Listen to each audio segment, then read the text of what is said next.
Welcome back. I'm your host, Kelle Sparta, transformational shaman, spiritual business coach. I'm here as always with my best friend in Boquete, Katherine Larange. And she's obviously badass spiritual coach. And we are talking today about software. What software do you use in your spiritual business and why would you want to use it and so on? We're doing this on the tail end of the holistic hiring series because some of the software relates to that. And let's start with that because that makes the most sense since we're coming straight out of that episode or that series. So the first thing I'm going to mention is LastPass. And LastPass is what I use to work with my clients or with my vendors, rather, my contractors. And LastPass is a password sharing system that allows you to share access to your programs without sharing the actual passwords for your programs. The password is cached inside of LastPass, and then you give authorization to your person to use that password, and they can get access through LastPass to get into your system, which means that, like we said in the last episode with firing, you have to remove access for everything, right? And when you remove access for everything, you might have to log into 50 different systems to do that. And with LastPass, you just go in and you go delete, delete, delete, and you're done, right? So that's super easy for onboarding and offboarding in terms of giving people access to things that they need. And so that's my first one. And then the other piece that we use for our contractors is ClickUp. And ClickUp is a system, it's a to-do list, so project management system, right? And it's really got a lot of complexity that's available within it. I don't use any of it. I use it as a to-do list, checklist, and you could set up massive project management stuff with how long does each project take and where's it going and how much work is it and applying it to multiple people and whatever. I have long-term projects. I have short-term projects. I have day-to-day and daily and weekly projects. And I split them out that way. And when they finish their daily, they go to the weekly. When they finish the weekly, they go to the short term. When they finish the short term, they go to the long term. And that's just the pathway that I do with it. But you could get as complex as you want within that system. It's actually a really robust system that allows you to track a lot of things, and you can actually put other people in who can supervise the other people. So like I have my primary assistant that I've been working with for years who supervises my new assistant. And so she tracks all the things through ClickUp and makes sure that's going.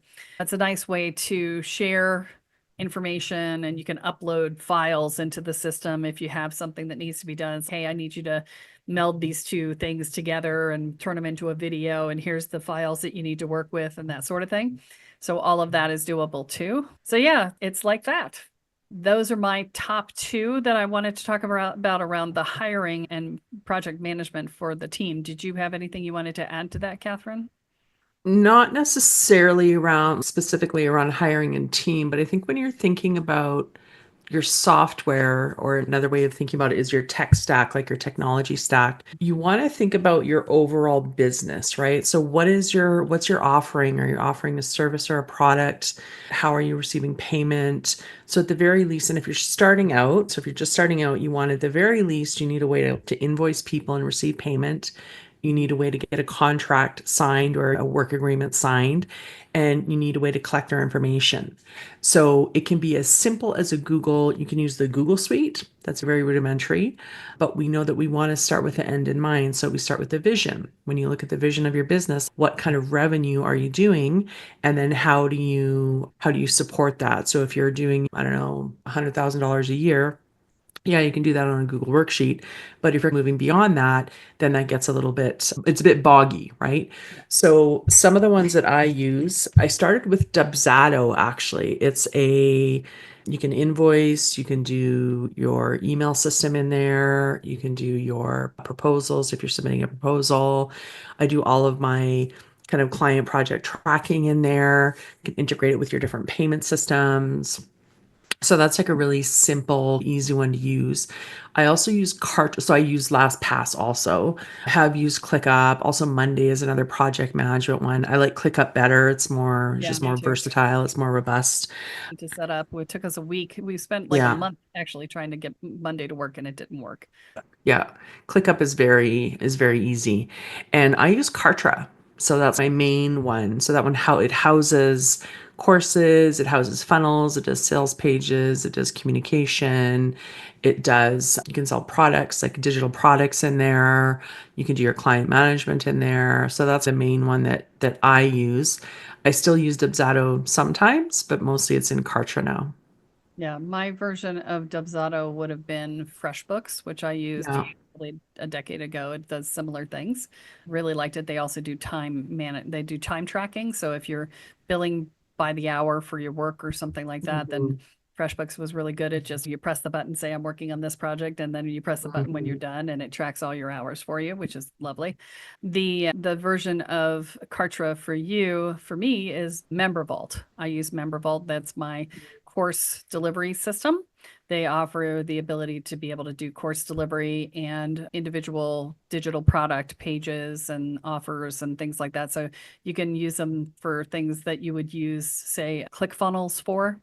But I don't, I did use ClickFunnels and then I switched to Go High Level for my main system, which is my mailing system and my CRM now and my funnels. And I can even put my website on there. I haven't yet because it's still on WordPress, but Yeah. that's Yeah. part of the plan is to move my website there. And that'll save me money for the company that I've been paying to do the management on it. Yeah. Kartra's the same. Yeah. It And sounds like it's very similar to Go High Level. yeah, the other thing that a member vault can do is they're doing a community now and membership programs, and they also that's where my affiliates program works is Mm. out of member vaults. Yeah. Rather than having to have Thrive Cart or something like that for an affiliate system, I use that through member vault. Yeah, Um, mine's through Kartra. yeah, it's just a matter of where you want to put things. But we transitioned to Go High Level, I want to say 7 months ago now, and it was a bumpy ride. We tried to transition to Go High Level in January and failed miserably. I tried to get my team to do it, and they didn't know how. And I finally hired somebody to do it for us, and that took it still took 4 months to get the everything transitioned because they also do a calendar app, and so we were like shutting down a bunch of different systems and moving everything over. But in the process, what I discovered is that Go High Level is not so great at email deliverability. And so our email open rates dropped dramatically. We went from a 30% open rate, which is not bad, to a 10% open rate, which is horrific. And so I'm actually having a conversation right now about transitioning back to what used to be ConvertKit and is now Kit, which is what we had been using before. It was simply a mailing system with autoresponders and the whole 9 yards. And hopefully, if I reactivate my system, all my stuff will still be in there. But I hope we wouldn't have to re-enter everything, but we'll see what happens. But yeah, we're talking about moving off of that because Go High Level's deliverability was terrible. And we've recently discovered that there was a spam issue with the button that they installed into the system for all of our emails that says unsubscribe was not working. So people would hit the Mm. button and unsubscribe and then it would still mail to them. And Oh, yeah, so we've also yikes. gotten hit with being a spammer because Yeah, that's the not system good. wasn't No working bueno. right. Yeah, and I was like, No bueno. it took somebody emailing me and saying, I have unsubscribed from this 4 times and you're spammers. I was like, oh my God, I'm so sorry. That is not what's supposed to happen. Let me fix it. Mhm. How did you unsubscribe? Let me figure out what the tech problem was. Did you do it through Google and their unsubscribe button at the top, or did you do it through the bottom of the email where I need to know how it happened because I never want this to happen to anybody ever again. So I never had that problem on ConvertKits. Yeah, so we've been having some problems with Go High Level in that regard. We are working on that to fix that right now. But these are things you deal with as a business owner. I remember back in the day when I first got my website up, and inevitably your website goes down at some point. That just happens periodically. Once in a blue moon, your website will be down. And I don't care how good your service is, that happens sometimes. And I would flip out. I'd be like, I'm out of business. Ah! Right? Now I'm just like, hey guys, are we coming back up anytime now? Yes, it would be nice. Inevitably, it happens when you're just launching something. That's just Murphy's Law. And you'll be like, Mhm. I'm launching. I have no website. What the fuck? Yeah.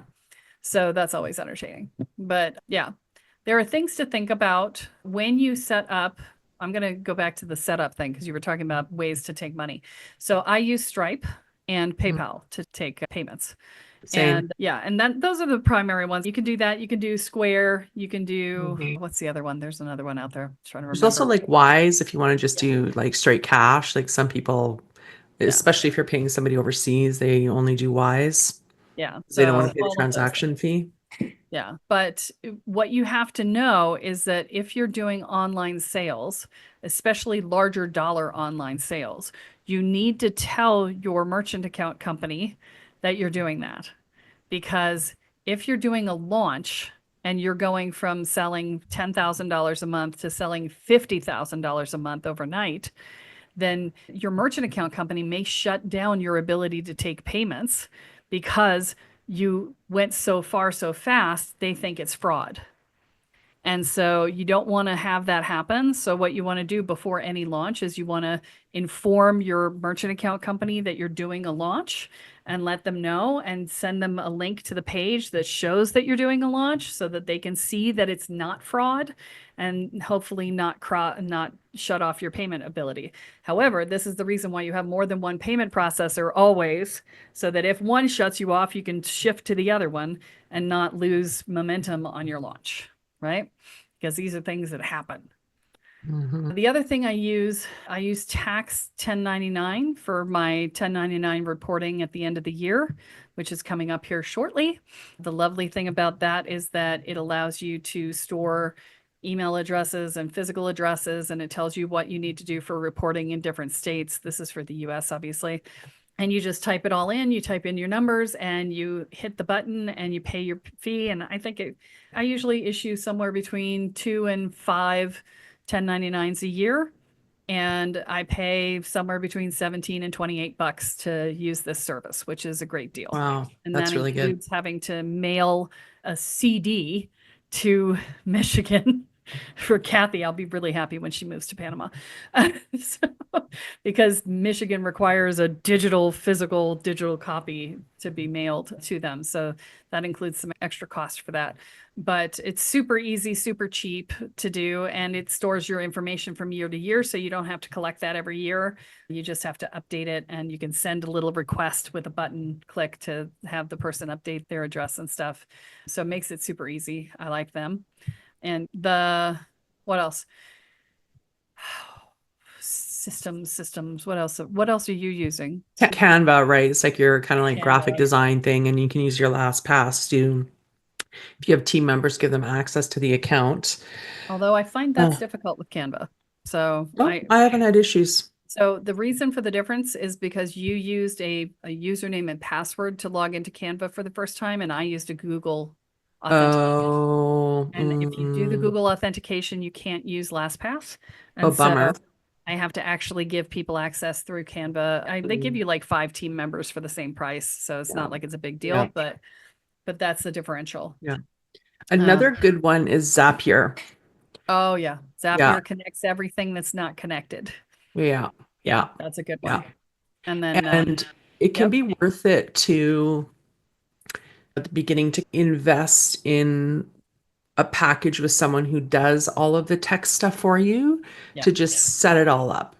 yeah, yeah, Yeah, because it's a lot. It can it's a take you a lot. whole week to get everything set up Or longer, because you got or to learn longer. the Well, systems, right? yeah, depending on how Yeah, many systems you're putting in place. yeah, Yeah. yeah. The other thing, let's talk about AI because Mm, AI is huge. yeah. I am paying, so you guys have probably heard this by now, but Dylan, oh my God, where's his last name?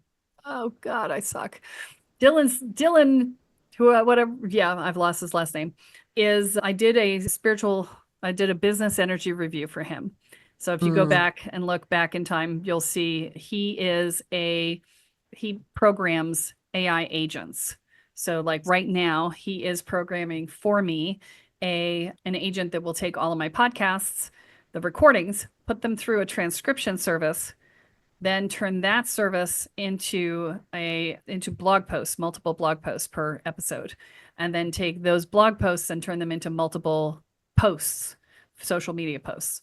And so it will automatically do that for me, which is a massive savings of time. And I just pay him once and then it's done. And I'm not paying someone to do that every time. I will have to review the posts to make sure they're right make them sound more like me, whatever. But we're training the AI with all of my content so that it will Mm. automatically sound more like me and less like AI, right? Because Oh, it's got all of that. So that's something that you can look into doing, is hiring somebody to do that, because that's a huge savings of time and energy. You can also just use it yourself. I have ChatGPT. I have the $20 a month version, and I have trained it on everything I do. I actually sat down and talked to it like a person and said, here's my whole life story.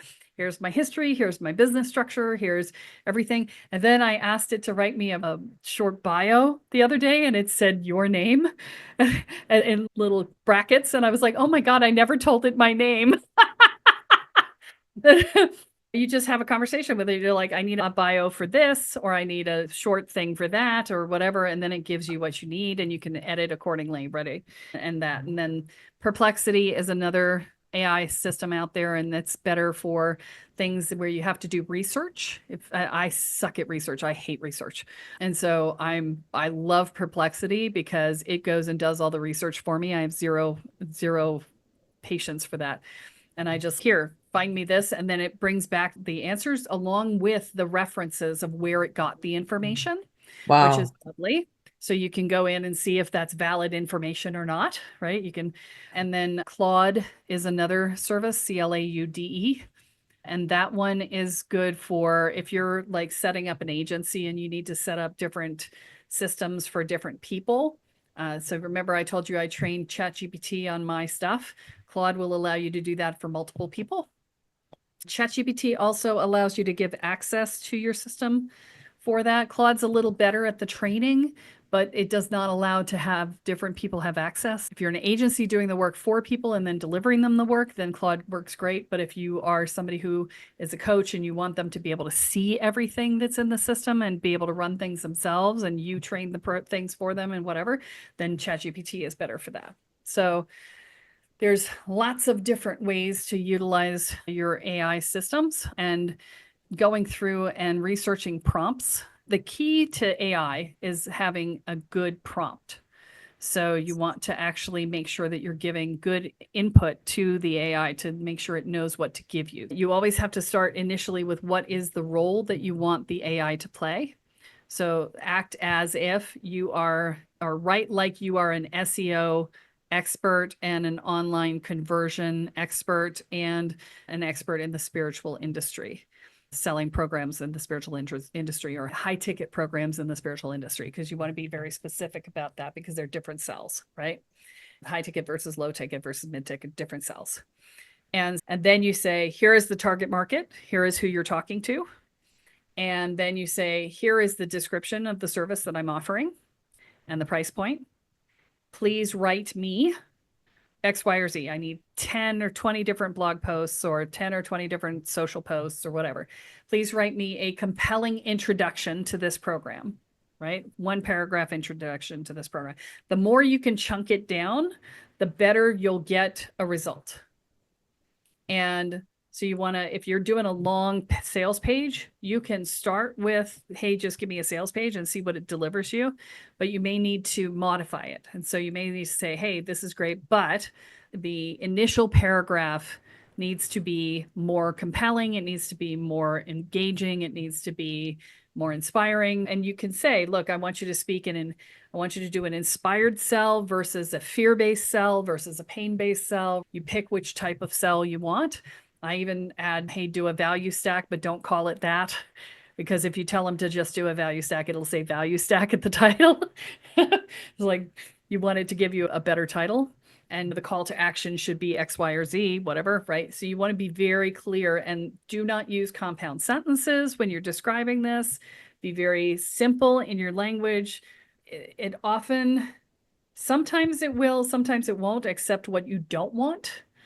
Sometimes it'll give you something, and I had to do a plan for someone, and I said, do it from this date to that date. And it totally got the days of the week wrong, which was weird. And I went back and said, the days of the week aren't right on this.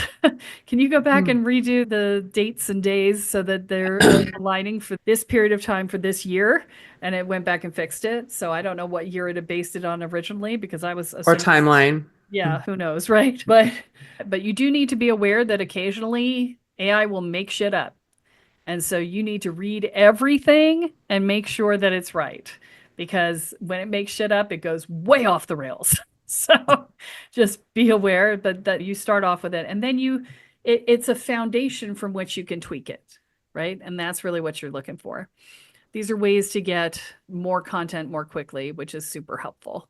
And if you want to make your own content, well, great way to leverage AI is to use it to do research on trending topics and trending hashtags and things like that and say, hey, based on what's out there trending right now, set me up 15 different outlines for compelling Facebook Lives or webinars or social posts, videos, and things like that. Really practice with it because it's so useful and it's only getting more useful day to day. And make sure you turn on ChatGPT. It comes default set to not remember. It'll store your previous chats, but it will not remember the previous chats when it's talking to you. So there's a toggle you have to switch in order to be able to turn that on so that it remembers everything you've told it in the past. And it will only remember from the day you turn that switch on. So you may have to re-enter some stuff, but and I don't know how to tell you to get there, but when you go in there, you say, hey, how do I get you to remember what we've talked about? And it'll say, oh, here, do this. You can ask it and it'll give you the answer. And then that way it really starts to learn. You can't train it unless you turn that on, right? And then it really starts to learn who you are and what you do and what you talk about and all of that. And it's fascinating if you wait 2, 3, 4 months and then say, okay, so tell me something about myself that I don't know. That's a really interesting question to get the answer to from ChatGPT because it gives you very interesting answers once it's gotten to know you. There's all sorts of ways to use the system. And the more you use it, the more you'll be creative and learn more about how to use it and things like that. And more systems are creating images now. Midjourney used to be the only way to really do an image, and I found it very clunky and difficult to navigate. But there are many other places. Canva has its own AI that does images now too, and there's lots of different ways to get AI images these days. So that's the other piece I want to mention is do not steal images off of Google. Mm. You need to either make sure you're on a free image site like Pexels or Unbounce or Unsplash. Unsplash or Unbounce? I can't remember. Unbounce is one thing and Unsplash is something else. One of them is a free image site. If you're in a spiritual business, I would recommend Dreams Time, getting a subscription there. It's $25 a month to get as many, I don't know how many images I get every year, but I've got 100 and some that I've not used. And it's pretty consistently around 100 and some because you come in, you get a new project, you use 20, 30, 40 images, and then you don't use any for a little bit, or you use 3 or 4 or whatever. But I've found that $25 a month has been more than sufficient. And then I also pay the 99 cents a month to be able to re-download anything I've already downloaded before, because keeping a library of those images after 20 years of marketing online and having paid for 20 years worth of images, I can't always find what I need. And I keep trying to find a good service to be able to track that. And I have not managed to do that. And I keep researching it and I just haven't found it. So if you're out there listening and you've got a great service to be able to track all of the images that you have and be able to keep them online for your staff to be able to reference, I would like to hear that because I've been searching and haven't found it. There's what else? I use Google a lot. I use Google Drive. I use Google Sheets. I use Google Forms, Gmail. We're a Google company. So I love Google because it all integrates with each other and it's super simple to use and all of that. I'm a big fan of that. So do you use Google or Yeah. you and I? Yeah, Yeah. you're a Google person Yeah. too. Yeah. Yeah. Yeah, we love the Googles. So Yeah. I realize I've been monologuing here for a bit. Did you want to jump in? No, I use Google and talked about that a little bit ahead of time. But again, just coming back to like have the vision in mind, because I think it can be easy, especially if you're starting out, to feel like, okay, I've got to get all this stuff done. And then you're trying to piecemeal it together. But just take a hot second and actually map out what you want your business to look like, what the client journey is, and then really have some thought into what do I actually need and start with the simplest form of that. Yes. Super simple. I will say that if you want to choose between PayPal and Stripe, I would go with Stripe. It is less user friendly, but it is also less aggressive if it finds fraud. It just it says we think this transaction is fraud. It doesn't stop you from taking your money out. It just stops that one transaction, whereas PayPal has been known over the years to shut down people's entire accounts and trap thousands and tens of thousands of dollars in their account if they suspect fraud. And so that can be catastrophic for your business. So if you're going to pick one or the other, that would be my recommendation. But I would recommend having both just because, Mhm. right? Yeah, and you can set one as your primary. Exactly. Yeah. Yeah. But the benefit of PayPal is that PayPal offers PayPal Here, which is a pay over time thing. So if you're Mm, selling a larger ticket item, which usually requires that it's over $100 or $149, then people can do payments. But mm, they just came out with new pricing on that. And instead of paying 3% to 2.9 plus a transaction fee of, I don't remember if it's 25 or 35 cents, but instead of that, you pay 4.5% for the PayPal Here function, which gives the person buying 6 months, same as cash. Yeah. So you pay a little extra to have them utilize that system now. yeah, Dubsado has that too. It is, yeah, it's a CRM system, but as part of its payment, you can either set up a payment system for your clients and then they just enroll in that, or it has an integrated payment plan system as well. Okay. And is that Yeah, at 4.5% or is that at 3? I think they got an intro rate at 3. Okay. Yeah, Yeah. Stripe starts at 3 to 3.5%. If you use their invoicing feature, it's always going to be 0.5% extra. And if you're getting international payments, then they charge you, I think it's 4.5%. It's not insignificant, but it is going to get you more sales in the long run to be able to take payments online rather than insisting on checks or whatever things. You have to not look at the percentages as as I'm taking a loss. You have to look at It's it just a as a way cost to of doing make more. business. Yeah. It's just a cost of doing It business. really Yeah. is. Yeah. And it makes you more money in the long run because Yeah. more people purchase. In the big scheme of things, if one more person purchases your program in a year, you've paid for all your fees. Yeah. And then what else? I would highly recommend writing down your tech stack as you go because it is so easy to lose track of everything you're using. We do podcasting, so we use Zoom, obviously. We're on Zoom right now doing our recording. Fathom is another one. So there's Otter and there's Fathom. I was using Otter for years and I loved it. And then they decided to unilaterally decide that they were going to use all the recordings of all the calls that anyone ever did on Zoom to train their AI, which violated all the confidentiality agreements of everybody who was doing work on there. And so everybody just fled the platform for a week until they said, oh, never mind. And then they also changed their storage limits unceremoniously. I was like, I would have happily paid more for the storage unit, but what they did what was they cut down what I was getting instead of charging me more. And I was like, that was a bad choice because now it was unfunctional. And so And they're both transcription they're services. both transcription services and they both record too. So one of the biggest challenges with Zoom is that Zoom fills up. And like right now I'm recording to Zoom because we don't want to see on the screen the Fathom because that's who I'm using now is Fathom.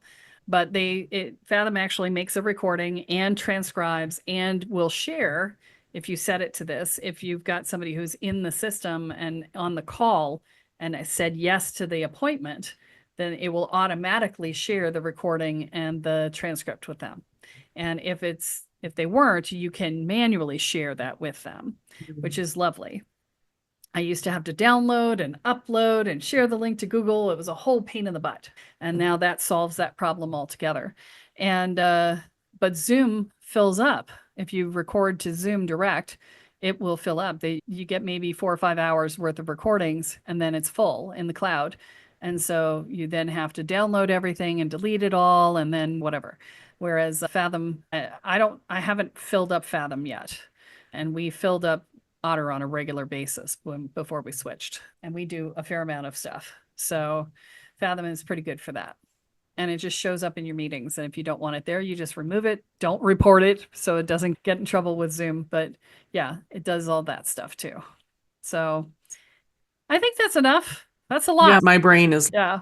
We've just sort of, blast. yeah, you'll Yeah. have to listen to this one 15 or 20 times Yeah. to get it And all. again, just start it, just start simply. Just get the vision, start with the end in mind, and then take your time building it. Get help if you need it. There's lots of great people who can help you with putting up a tech stack. I have one more. So socialbee.io. It's a posting service. It's similar to Hootsuite. Hootsuite does the same thing, but slightly differently. I like Social Bee because they allow me to integrate all of my social platforms, and then I can create categories of content and say, I want this category to go out once a week or twice a week, and this one to go out every day, and this one to go out twice a day, and whatever. So I can create things like testimonials and case studies and memes, inspirational memes, and podcast episodes and blah blah blah. You just make different categories. Promotions, right? So if I'm promoting, like I've got my retreat coming up in April, if I'm promoting, then I'll have a bunch of things about the retreat in April. And so you set it up and you just click the button and it just schedules it and off it goes to the races. So that sort of thing is really great for making sure you make consistent posts and your content stays in there so you get to reuse it over and over again. And so you're not having to create new content every single day and you can just recycle it. Nobody ever sees all your content to begin with. And then, something you posted 6 years ago, nobody's going to remember. Something you posted 8 months ago, nobody's going to remember. So 4 months ago, they're not going to remember. So you can reuse the content and that makes it really helpful. Now, you won't get as much traction on cross-posted content from Social Bee as you would if you directly posted. So the first time you post something, you want to post direct to Facebook and then add it into Social Bee later or Instagram or whatever you're posting it to, because then you get more bang for the buck. Reach. But over time, it helps with consistency and engageability and things like that. Engagement, that's what I was looking for. So we love Social Bee. Anyway, so we're going to call that good. I'm going to say, please remember to subscribe and share. This episode would be a fantastic one to share for anybody who's looking to get into an online business or get started in their business. This would be a great episode to share. So please share this wide with your groups. And remember that what you focus on is what expands and what you intend is what you create. So choose wisely.